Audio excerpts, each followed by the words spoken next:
వెంకటాపురం అనే గ్రామంలో ఇద్దరు యువకులు ఉండేవారు. వారి పేర్లు రవి, అర్జున్. వారిద్దరిది మధ్యతరగతి కుటుంబమే. వాళ్ల తల్లిదండ్రులు వ్యవసాయం చేసుకుంటూ వాళ్లను చదివిస్తూ ఉంటారు. ఇద్దరూ బాగా చదువుకుని వారి కాలేజీలో అందరికన్నా ఉత్తమ మార్కులు తెచ్చుకుంటారు. నాన్న, మా కాలేజీలో జరిగిన పరీక్షా ఫలితాలు వచ్చేసాయి. నాకు చాలా మంచి మార్కులు వచ్చాయి నాన్న. చాలా మంచి మాట చెప్పారు అబ్బాయి. నాకు చాలా సంతోషంగా ఉంది. ఇంతకీ నీ స్నేహితుడు రవి ఉన్నాడు కదా, వాడికి ఎలాగొచ్చాయి? వాడికి కూడా చాలా మంచి మార్కులు వచ్చాయి నాన్న. మేమిద్దరమే మా కాలేజీలో ఉన్నత మార్కులు సంపాదించింది. పోనీలే నాయనా, మా కష్టానికి మీరిద్దరూ మంచి ఫలితాన్ని ఇచ్చారు. మమ్మల్ని గర్వపడేలా చేశారు. ఇంతకీ మీ అమ్మకు చెప్పావా ఈ విషయం? లేదు నాన్న, ఇంకా చెప్పలేదు. ఇప్పుడే తెలుసుకొని వచ్చాను. ముందు మీకే చెప్పాను. ఏమే లక్ష్మి, మన వాడికి మనం జరిగిన పరీక్షల్లో మంచి మార్కులు వచ్చాయంట. కాలేజీలో మనవాడికి రవికి ఇద్దరికి ఉన్నతమైన మార్కులు వచ్చాయంట. చాలా సంతోషం రా నాన్న. ముందు బెల్లం ముక్క తీసుకుని వస్తాను.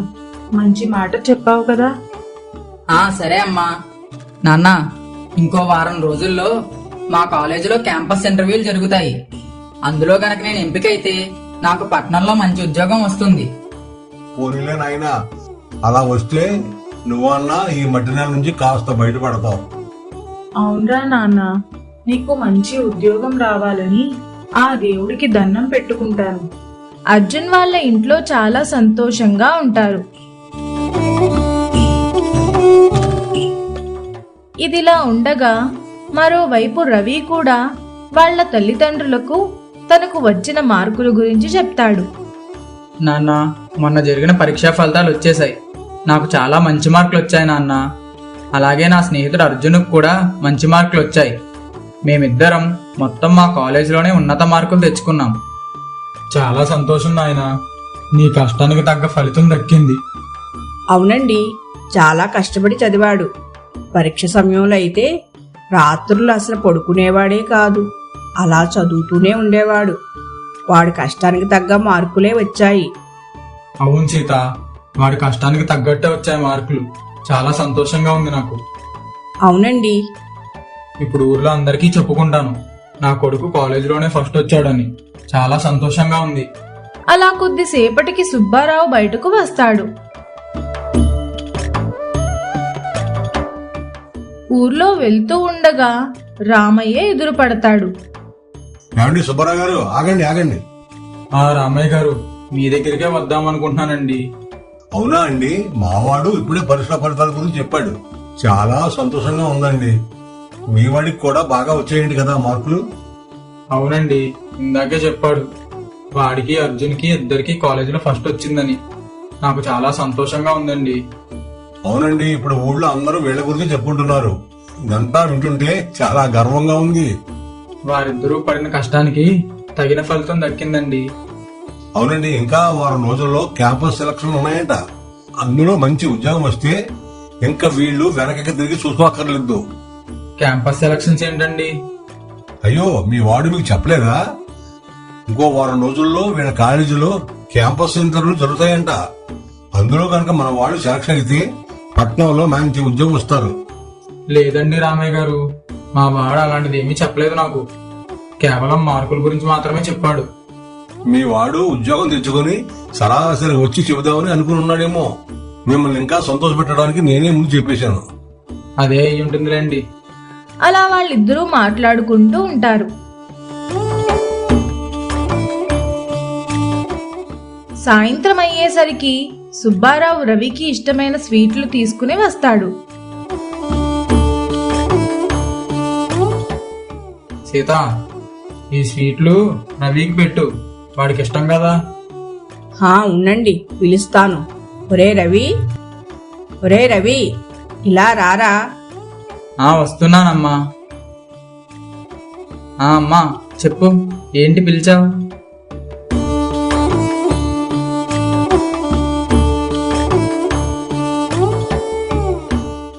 అబ్బా, చాలా బాగున్నాయమ్మా. ఒరే రవి, ఇంకో వారం రోజుల్లో మీ కాలేజీలో క్యాంపస్ ఇంటర్వ్యూలు ఏవో జరుగుతాయంట కదరా? అవును నాన్న, ఇంకో వారం రోజుల్లో జరుగుతాయి. వాటిలో ఎంపిక అయితే పట్నంలో ఉద్యోగాలు కూడా వస్తాయి. మరేం లేదు, ఇందాక అలా ఊర్లోకి వెళ్ళాను కదా, అప్పుడు రామయ్య గారు కనిపించారు. ఆయన చెప్పారు అలాగని. నాన్న, నేను మీకు ఒక విషయం చెప్పాలనుకుంటున్నాను. ఏమిట్రా అది? నాన్న, నాకు పట్నం వెళ్ళి ఉద్యోగం చేయాలని అస్సలు లేదు. నాకు వ్యవసాయం అంటే చాలా ఇష్టం. నేను ఇక్కడే ఉండి వ్యవసాయం చేద్దాం అనుకుంటున్నాను.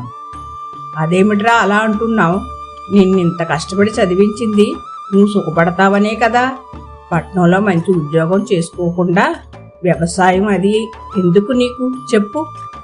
అది కాదమ్మా, నేను చదువుకున్న టెక్నాలజీ వాడి ఇక్కడ వ్యవసాయం చాలా బాగా చేయొచ్చు. దాంతో మనకి మంచి లాభం కూడా ఉంటుంది. అలాగే నేను చదువుకున్నది వ్యవసాయంపై కూడా ఉపయోగపడుతుంది. అలా కాదురా, ఇప్పుడు నువ్వు బయట వ్యవసాయం చేస్తే నలుగురు ఏమనుకుంటారు? అంత కష్టపడి చదివి వ్యవసాయం చేస్తున్నాడు అనుకుంటారు. ఎందుకు? నువ్వు కూడా మంచిగా ఉద్యోగం తెచ్చుకుని పట్నం వెళ్ళొచ్చు కదా. లేదమ్మా, నాకు పట్నం వెళ్ళి ఉద్యోగం చెయ్యాలన్న కోరిక లేదు. నాకు ఇక్కడే ఉండి వ్యవసాయం చెయ్యాలని ఉంది అని చెప్పి రవి అక్కడి నుంచి వెళ్ళిపోతాడు.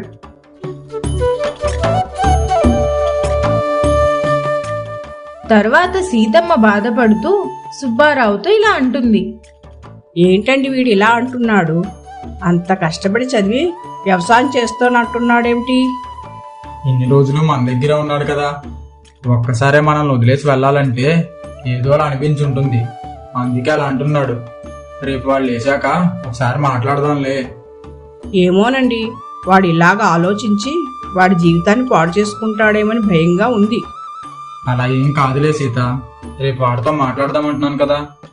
పద వెళ్ళి పడుకుందాం, ఇప్పటికే చాలా ఆలస్యం అయింది. అలా మాట్లాడుకుని అందరూ పడుకుంటారు. తెల్లవారుతుంది. సుబ్బారావు రవిని పిలిచి ఇలా అడుగుతాడు. ఒరే రవి, నువ్వెంత కష్టపడి చదువుకున్నావు, ఇప్పుడు వ్యవసాయం అది ఇది అంటున్నావు. నా మాట విని పట్నంలో వెళ్ళి మంచి ఉద్యోగం తీసుకోవచ్చు కదరా. పట్నంలో మంచి ఉద్యోగం చెయ్యొచ్చు నాన్న, కానీ ఈ కాలం యువత అంతా ఉద్యోగాలకే వెళ్ళిపోతున్నారు. అలా వెళ్ళిపోతే ఇంకా వ్యవసాయం ఎవరు చేస్తారు? నేను చదువుకున్నది ఎంతో కొంత వ్యవసాయానికి ఉపయోగపడాలని కోరుకుంటున్నాను. నన్ను ఒక ప్రయత్నం చేయనివ్వండి. అది జరగకపోతే తర్వాత నేనే పట్నం వెళ్ళి ఉద్యోగం వెతుక్కుంటాను. నాకు ఒక అవకాశం ఇవ్వండి నాన్న.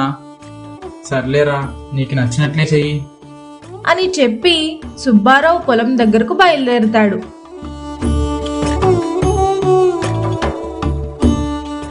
పొలం దగ్గర రామయ్యతో, మా వాడిని అడిగానండి, క్యాంపస్ ఇంటర్వ్యూలో ఎంపికైతే మంచి ఉద్యోగం వస్తుంది కదా అని. ఓ అడిగారా? ఏమన్నాడేంటి? వాడికి పట్నంలో ఉద్యోగం చేయడం అంటే ఇష్టం లేదంటండి. ఇక్కడే ఉండి వ్యవసాయం చేద్దాం అనుకుంటున్నాడంట. ఏమిటండి, ఇంత కష్టపడి చదువుకుని వ్యవసాయం చేయడం ఏంటి? అసలు ఏమైంది మీ వాడికి? ఏమోనండి, నాకు అది అర్థం కావడం లేదు. ఒక అవకాశం ఇమ్మని అడిగాడు. ఒకవేళ అవ్వకపోతే తర్వాత వాడే పట్నం వెళ్ళి ఉద్యోగం వెతుక్కుంటానని చెప్పాడు. సర్లేండి, బాధపడకండి మీరు.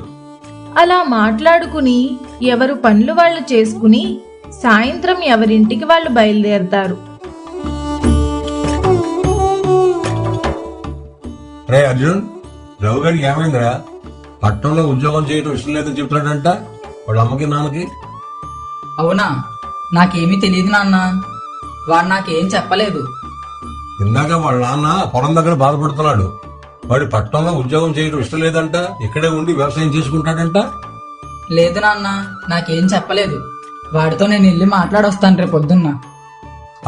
సరేలే గాని నువ్వు ఇంతకీ భోంచేసావా? లేదు నాన్న, ఇంకా తినలేదు. మీకోసమే చూస్తున్నాం అమ్మా నేను. సరే పద భోజనం చేద్దాం వెళ్ళి.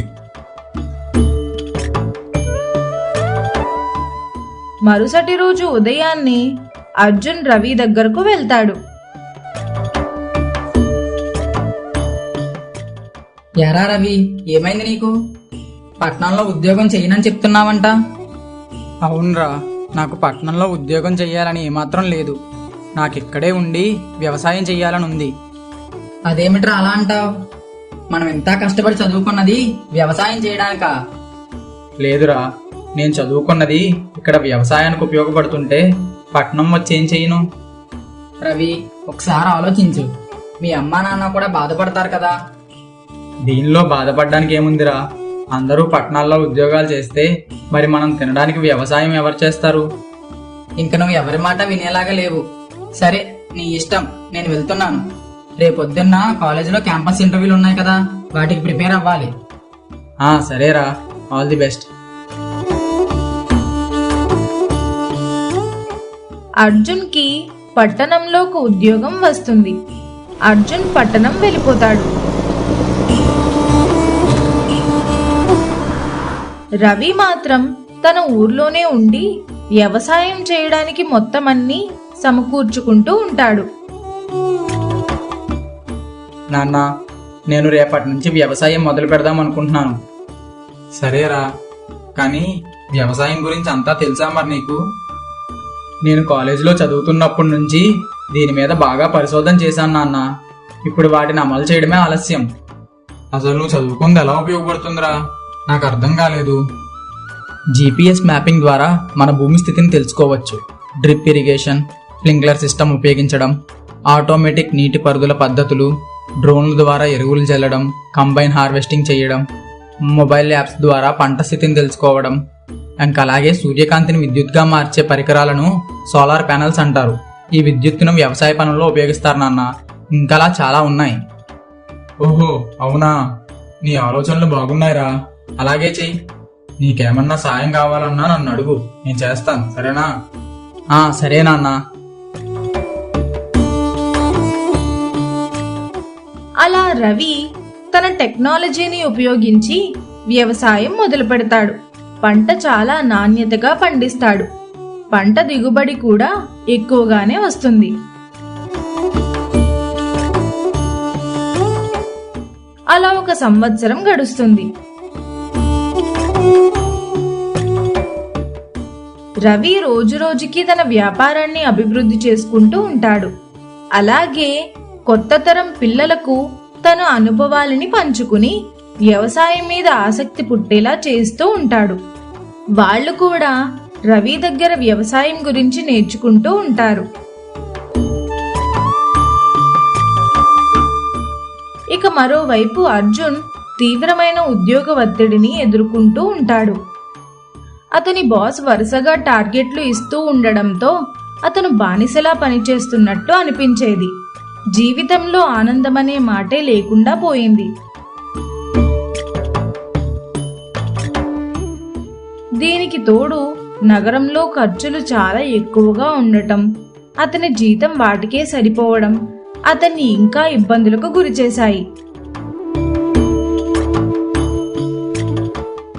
ఈ అన్ని సమస్యలను ఎదుర్కొన్న తరువాత చివరికి అతను ఒక వారం సెలవు తీసుకుని కొంత శాంతి కోసం తన గ్రామానికి తిరిగి వెళ్లాలని నిర్ణయించుకుంటాడు. ఎరా అర్జున్, అలా నీరసంగా అయిపోయావేంట్రా? ఏం చెప్పమంటావు నాన్న, అక్కడ పట్నంలో బానిసలాగా పనిచేస్తున్నట్లుంది. మా బాసు టార్గెట్ల మీద టార్గెట్లు ఇస్తూనే ఉన్నాడు. అది చేయడానికి నా మీద చాలా ఒత్తిడి పడుతుంది. అక్కడ జీతం కూడా సరిగ్గా సరిపోవడం లేదు. అసలు ఆనందం అనేదే లేదు అక్కడ. అందుకే ఒక వారం రోజులు సెలవు తీసుకొని వచ్చాను ఊరికి. నేను ఇంకా నువ్వు అక్కడ పట్టణంలో మంచిగా ఉద్యోగం చేసుకుంటూ సంతోషంగా ఉన్నావు అనుకుంటున్నాను రా. ఇంత కష్టంగా ఉంటున్నావు అని అనుకోలేదు. అవునా అన్న, చాలా ఇబ్బందిగా ఉంటుంది. సర్లే గాని, ఇంతకీ నువ్వెలా ఉన్నావు? అమ్మ ఎలా ఉంది? బాగానే ఉన్నావురా. అమ్మ వంట చేస్తుంది, పిలుస్తున్నానుండు. లక్ష్మి, లక్ష్మి, అర్జున్ వచ్చాడు చూడు. అరే అర్జున్, ఏంట్రా ఇలా డీలా పడిపోయావు? ఉండు, వేణీళ్ళు పెడతాను, వెళ్ళి స్నానం చేసిరా. ఈ లోపు నేను వంట చేస్తాను. స్నానం చేసి వస్తాడు. వాళ్ళ అమ్మ భోజనం వడ్డిస్తుంది. తిన్న తరువాత వాళ్ళ అమ్మతో ఇలా అంటాడు. అమ్మా, నేను ఒకసారి అలా ఊర్లోకి వెళ్ళొస్తాను. అలాగే రవిని కూడా కలిసి వస్తాను. సరే నాన్న, జాగ్రత్తగా వెళ్ళిరా. త్వరగా వచ్చే ఇంటికి. అర్జున్ రవి వాళ్ళ ఇంటికి వెళ్తాడు.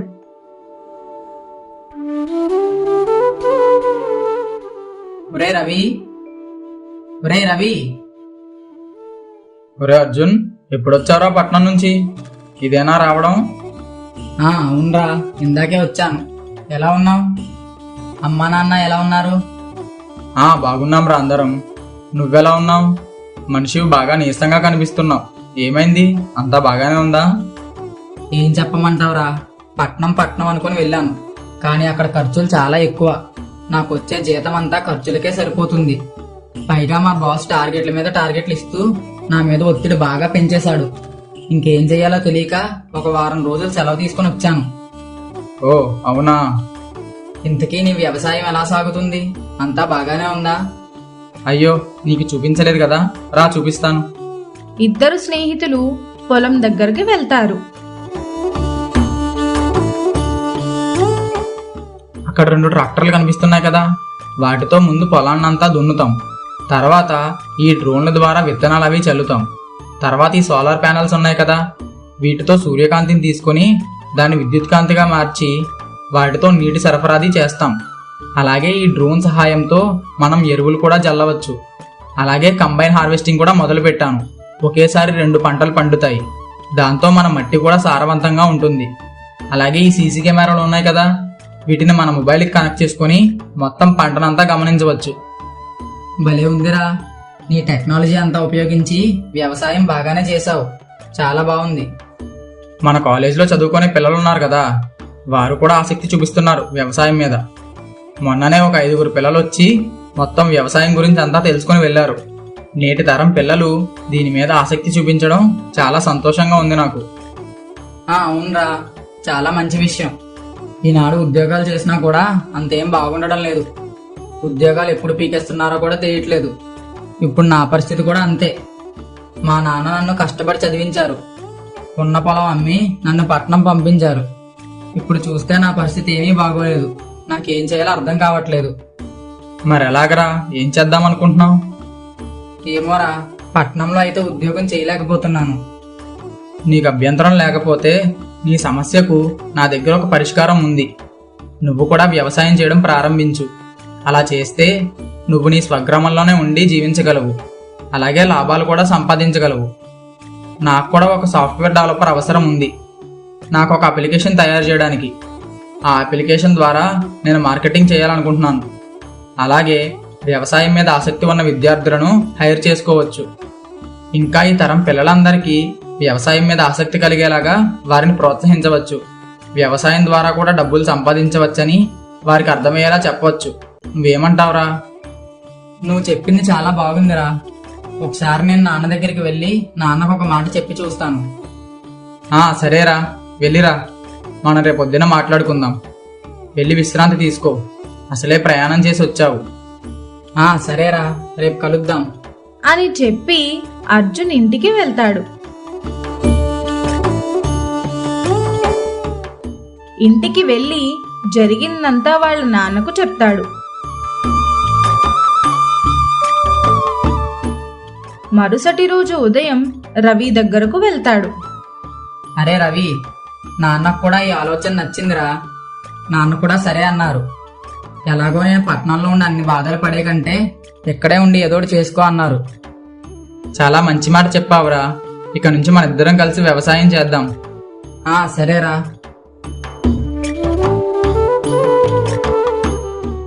అలా ఆ రోజు నుంచి రవి అర్జున్ ఇద్దరూ కలిసి పని చేస్తూ ఉంటారు. రవి వ్యవసాయం పనులన్నీ చూసుకుంటూ ఉంటాడు. అర్జున్ అప్లికేషన్ ద్వారా నేటి తరం పిల్లలందరికీ వ్యవసాయం మీద ఆసక్తి కలిగేలా, అలాగే వారికి వ్యవసాయం గురించి అర్థమయ్యేలా చెప్తూ ఉంటాడు. అలా వాళ్ళిద్దరూ కలిసి వ్యవసాయం చేస్తూ ఉంటారు.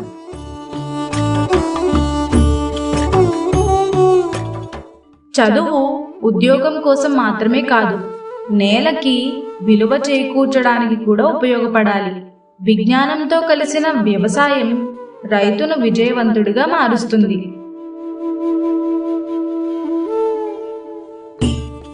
మా వీడియో గనుక మీకు నచ్చినట్లయితే లైక్ చేయండి, షేర్ చేయండి, కామెంట్ చేయండి. మరిన్ని మంచి కథల కోసం మా ఛానల్ని సబ్స్క్రైబ్ చేసుకోండి.